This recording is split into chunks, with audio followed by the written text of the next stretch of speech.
Matotipila, in my experience, in the entire North American continent, at least in United States and Canada, I would say, is probably the one most powerful space that you can see in this part of the world. It has a dimension. See, in the yogic dimension, we look at it as human body, the energetic body of the human being is like the cosmos. It has 114, energy points. Of these, two are outside the physical structure, rest are inside. So these 112 are made into seven categories, which are generally in America known as seven chakras and things like that. Of these seven, there is one in the throat region which is called as Vishuddhi. I would say for 99% of the people, this Vishuddhi remains in the seed form, it never sprouts because it is a power center. If you know something about Indian culture, the first yogi in India was called Adi Yogi, which means the first yogi. Actually, we have erected a 112 feet tall face, which is the largest face on the planet actually. I don't know if you've seen that, you can see that image in this thing, it's a 112 feet tall bust. Because he is the first yogi, to honor him, because he gave us the technologies for well-being, how to handle human well-being from within. So in this, he is also called a person who is powerful in his throat. And his throat is blue, and there's a snake around his throat, all this imagery. Why this is so is, this dimension we called Vishuddhi is one dimension which in the throat center needs maximum amount of skill and capability to evolve. What I saw, I was there on the full moon night in Matotipila. It was explosive dimension of Vishuddhi or the throat center. Anybody who has done any kind of a little bit of search with that energy around would naturally become an exploration of mysticism is very natural. Because this culture, the Native American culture, has not written down anything, everything is oral culture. Now if one person has realized something, unless he finds another person in the next generation to pass it on, it kind of gets lost.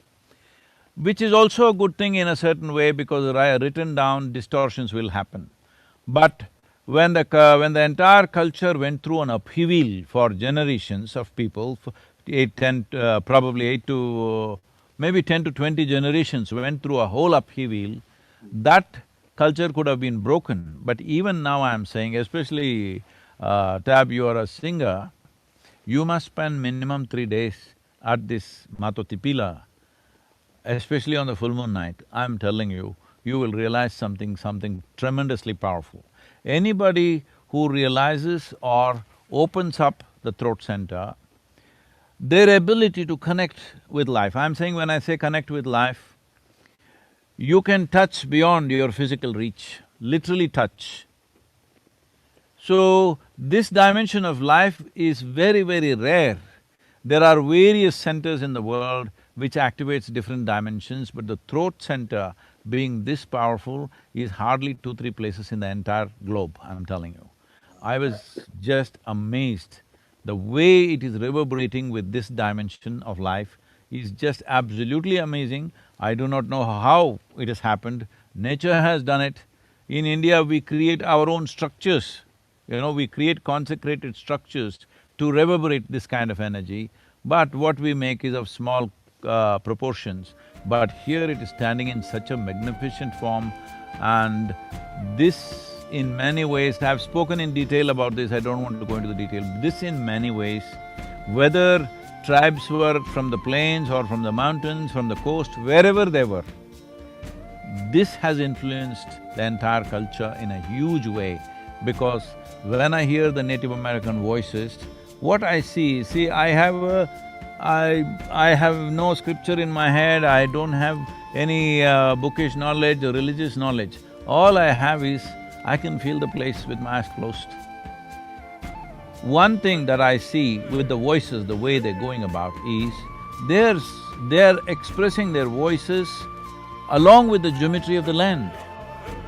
When you produce a sound which is in sync with the form that you see, then we say this is a mantra, because now the combination of sound and form are working together and suddenly it becomes an explosive force.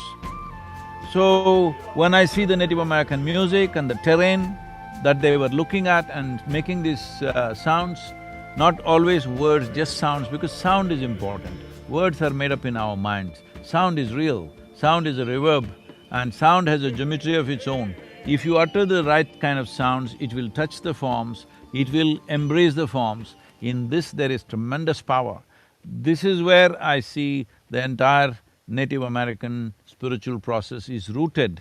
Whether people have physically been there or not, it doesn't matter. Because even without physically being there, you can connect with it. If you connect with the land, you can connect with this dimension.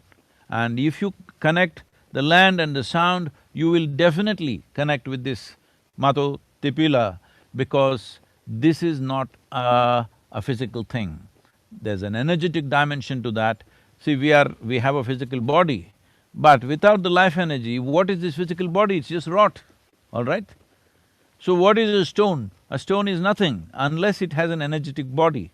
Here there's an energetic body expressing this dimension of the throat center in the human system in an extremely powerful way, which is… I've never seen a place like that in my life.